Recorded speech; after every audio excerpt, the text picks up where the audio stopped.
உத்திரட்டாதி நட்சத்திரத்தில் சனி பகவான் 84 நாட்கள் வக்ரம் அடைகிறார்.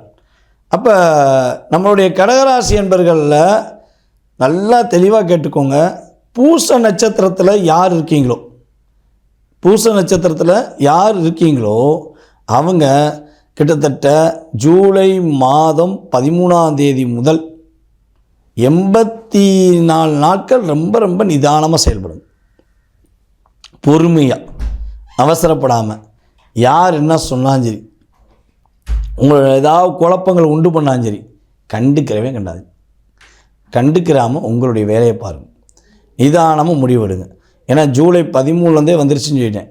நீங்கள் இப்போ ஆல்ரெடி பார்க்குறது பார்த்திங்கன்னா ஜூலை எண்டில் தான் இந்த வீடியோ பார்க்குறீங்க. அப்போ எப்படி இருக்குங்கிறது உங்களுக்கு புரியும்.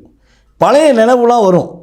கடந்த காலங்களில் நடந்த விஷயங்கள், கடந்த காலங்களில் உங்களுக்கு எவனா தேவையில்லாமல் செஞ்சுருப்பாங்க, உங்களை கஷ்டப்படுத்தியிருப்பாங்க, உங்கள் நல்ல உள்ளத்தை புரிஞ்சுக்கிறாமல் உங்களை டிப்ரெஷன் பண்ணியிருப்பாங்க, அல்லது நீங்களே ஏதாவது சின்ன சின்ன ஒரு மன அழுத்தத்துக்குரிய விஷயங்கள் செஞ்சுருப்பீங்க.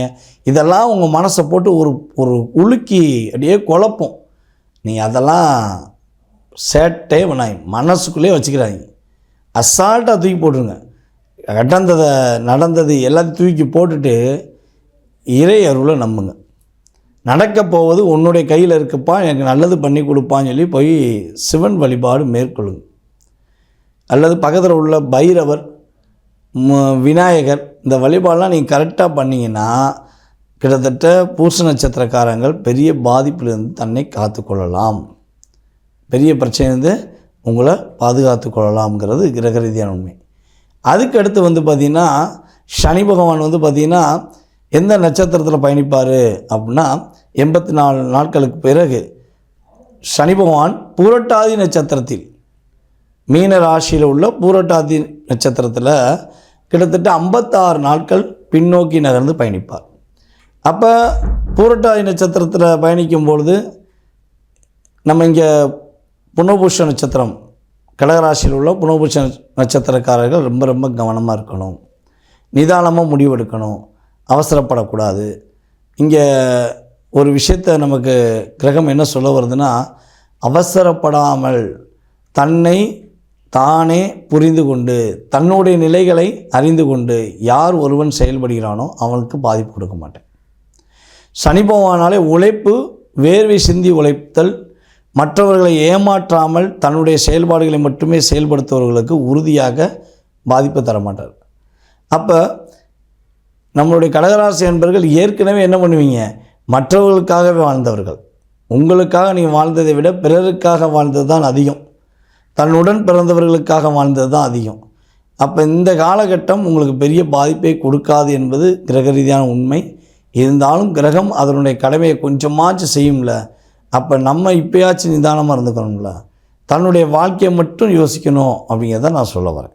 ஓகே, அப்போ கிட்டத்தட்ட நம்மளுடைய கிரக ரீதியாக இந்த 138 நாட்களை கடகராசி என்பவர்கள் எப்படி கவனமாக கவனிக்கணும், என்னென்ன விஷயங்களில் கவனமாக இருக்கணும் அப்படிங்கிறத ஃபுல்லாக பார்க்கும்போது ஃபஸ்ட்டு நிதானமான முடிவு இருக்கணும். அவசரமே படக்கூடாது. நிதானமாக பொறுமையாக நீ ஒரு விஷயத்தை செஞ்சீங்கன்னா பாதிப்பு கிடையாது. ஒரு கோபம் வர மாதிரி ஒரு விஷயத்தை ஒருத்தவங்க செய்கிறாங்க அப்படின்னா அதுக்கு காரணம் என்னென்னா சனி பகவான் வக்கரம் அடைஞ்சது தான் காரணம்.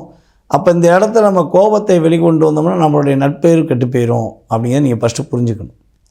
உங்களுடைய மேலதிகாரிகள் உங்களை ரொம்ப டிப்ரெஷன் பண்ணுறாங்க, ரொம்ப கஷ்டப்படுத்துகிறாங்க, என்ன பண்ணே தெரியல அப்படின்னா முடிஞ்ச அளவு மேலதிகாரியை எதிர்த்து பேசாமல் அவரை சமாளிப்பதற்கான வாய்ப்பு என்ன.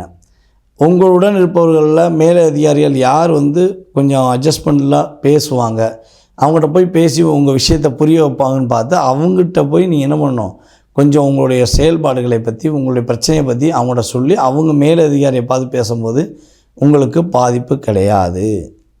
அதே போல் கணவன் மனைவி 2 பேருமே தன்னுடைய புரிதலை அதிகப்படுத்தி கொள்ளணும். சும்மா அசால்ட்டாக சின்ன சின்ன பிரச்சனைக்கு சண்டையை போட்டு அம்மா வீட்டுக்கு போகிறது, அல்லது சண்டையை போட்டு ஊரை விட்டு வெளியூர் போயிடுறது, மனைவி எப்படி நான் என்ன வேணால் பண்ணிக்கிட்டோம், கணவன் நான் என்னென்ன பண்ணிக்கிட்டோம் அப்படிங்கிற நிலையை கடகராசிக்காரர்கள் செயல்படுத்தவே கூடாது. உங்களுடைய என்ன சொல்கிறேன்னா, உங்களுடைய ஒரு அங்கம், உங்களுடைய ஒரு பார்ட்னர் அப்படிங்கிறத நீங்கள் உறுதிப்படுத்திக்கணும். உங்களுடைய லைஃப் பார்ட்னர் தான் உங்களோட லைஃப்பை மிகப்பெரிய பிரகாசமான நிலைக்கு கொண்டு வருவாங்கங்கிற நம்பிக்கையுடன் அவர்களுடைய எதிர்காலம் மற்றும் உங்களுடைய எதிர்காலம் இரண்டும் நீங்கள் ஒரு பொறுமையாக இருக்கிற விஷயத்தில் தான் செயல்பட போகுது என்பது நிதர்சனமான உண்மை. அதேபோல் நம்முடைய கடகராசி என்பர்கள் இந்த சனி வக்ர பயிற்சி காலங்களில் வேலையில் இடமாற்றம் எதிர்பார்க்குறீங்க. எப்படியா இந்த இடத்த விட்டு போயிடலாம், வெளியூர் போயிடுவோம், இல்லை வெளிநாடு போயிடுவோம் அப்படின்னு எதிர்பார்க்குற நம்மளுடைய கடகராசி என்பவர்களுக்கு கிரக ரீதியாக அதாவது சனி பகவானுடைய வக்ர பயிற்சி காலங்களில் உறுதியாக கிடைக்கும். அரசாங்க வேலைக்கு பல முயற்சி எடுத்துட்டேன், பாயிண்டில் மிஸ் ஆகுது. நான் ரொம்ப ஹார்ட் ஒர்க் பண்ணாலுமே 1 பாயிண்ட் 2 பாயிண்ட்டுக்குள்ளே நான் மிஸ் ஆகி வெளியே வந்துடுறேன். அப்போ அரசாங்க வேலை கிடைக்கவே கிடைக்காதா, அரசாங்க வேலைக்கு என்ன செய்வது அப்படின்னு எதிர்பார்த்திங்கன்னா, கடகராசி என்பவர்களில் பாதி பேர் கிட்டத்தட்ட பார்த்திங்கன்னா ஒரு 40-50% பேர் உண்மையிலேயே அரசாங்க வேலையில் இருப்பதற்கான வாய்ப்பு உண்டு. ஏன்னா இவங்க தான் எந்த இடத்துல எங்கே வேலை பார்த்தாலும் என்ன பண்ணுவாங்க, விட்டு கொடுத்து போவீங்க. அசால்ட்டாக விட்டு கொடுத்து போவோம், நல்லா இருக்கு, நீ நல்லா இருந்தால் போதும், நான் ஒன்றும் கவலைப்படல அப்படின்னு விட்டு கொடுத்து போகிற தன்மை உங்களுக்கு எப்பவுமே இருக்கும். அதனால் அரசாங்க பணியில் முயற்சி எடுக்கிறீங்கன்னா இந்த காலகட்டம் அதற்கான ஒரு அற்புதமான காலகட்டம். பல தடைகள், பல பிரச்சனைகள், பல போராட்டங்கள், பல கஷ்டங்கள் இருந்தாலும் உங்களுடைய தன்னம்பிக்கை, உங்களுடைய செயல்பாடுகளில் உள்ள நம்பிக்கை, இந்த ரெண்டுமே பார்த்திங்கன்னா உங்களை உயர்ந்த நிலைக்கு கொண்டு போகும். சாதாரணமான போக மாட்டீங்க, நல்ல ஒரு பொசிஷன். இப்போல்லாம் பார்த்திங்கன்னா ஒரு வீடியோ போடுறாங்க, அவங்க எங்கே இருக்காங்கன்னு தெரில, அப்படியே பாப்புலர் ஆகிடுறாங்க, அப்படியே டாப் போயிடுறாங்க. அதுக்கெல்லாம் காரணம் பார்த்திங்கன்னா கிரகங்கள் தான். இந்த கோச்சார கிரகங்கள் அதை என்ன பண்ணுது, உறுதிப்படுத்தக்கூடிய செயல்பாடுகளை செய்து முடித்து உங்களுக்கு வாழ்க்கையில் வெற்றி கொடுக்கிறது என்பது உண்மை. அதேபோல் கடகராசிக்காரங்களில் யாரெல்லாம் பூர்வீக சொத்து பிரச்சனைகளை சந்திச்சுக்கிட்டு இருக்கீங்களோ, பூர்வீக சொத்து எப்படா கிடைக்கும்னு எதிர்பார்க்கீங்களோ, உங்களுக்கு பூர்வீக சொத்து கிடைப்பதற்கான பாக்கியம் உண்டு. அதேபோல் நம்முடைய கடகராசி பெண்கள் தனக்கென்று ஒரு அங்கீகாரத்தை பெறுவதற்காக தன்னுடைய செயல்பாடு நிறைய மாற்றங்களை ஏற்படுத்தி கொண்டு பல முயற்சியை எடுத்துக்கிருக்கீங்க அப்படின்னா உறுதியாக உங்களுடைய முயற்சிகளில் உள்ள தடைகள் விலகி நீங்கள் வெற்றி பெற்று மகிழ்ச்சியாக இருக்கக்கூடிய வாய்ப்பு கோச்சார கிரகமான சனி பகவான் வக்ர பயிற்சி மூலமாக உங்களுக்கு கொடுக்கிறார் என்பது நிதர்சனமான உண்மை. நேயர்களே, நீங்கள் கீழே உள்ள வாட்ஸ்அப் நம்பருக்கு உங்கள் டீட்டெயில்ஸை அனுப்பிவிட்டு அப்பாயின்மெண்ட் வாங்கிக்கோங்க. அலுவலகத்தில் உள்ள வேலை பார்க்குற ஸ்டாஃப் உங்களுக்கு அப்பாயின்மெண்ட் கொடுப்பாங்க. அதுக்கப்புறம் என்னுடைய நம்பர் கிடைக்கும். என் நம்பரில் நீங்கள் உங்கள் டவுட்ஸ் எல்லாமே நீங்கள் கேட்டுக்கலாம். உங்கள் மனம் ரொம்ப தெளிவாகிடுச்சு, ஜாதகம் பார்த்தா ரொம்ப சந்தோஷம், நான் உங்களை யூடியூப்பில் பார்த்த மாதிரியே நீங்கள் என்னுடைய ஜாதகத்தையும் ரொம்ப தெளிவாக சொல்லிட்டீங்கன்னு சொல்லி மன நிறைவோடு போவதற்கான விஷயங்களை செயல்படுத்த என்னால் முடியும். அதற்கு நீங்கள் என்ன செய்யணும்னா உங்களுடைய மேலான ஆதரவை கொடுக்கணும். மேலும் நம்மளுடைய வீடியோ எல்லாருக்கும் ஃபார்வர்ட் பண்ணுங்கள். ஜாதகமே இல்லைன்னு நினைக்கிறவங்க பிரசன அடிப்படையில் நிறைய பிரசனங்கள் இருக்குது. வெற்றிலை பிரசனம் இருக்குது, அதுபோல் பார்த்திங்கன்னா ஜாமக்கோல் பிரசனம் இருக்குது, அதேபோல் கடிகார பிரசனம் மூலமாக பார்க்கலாம்.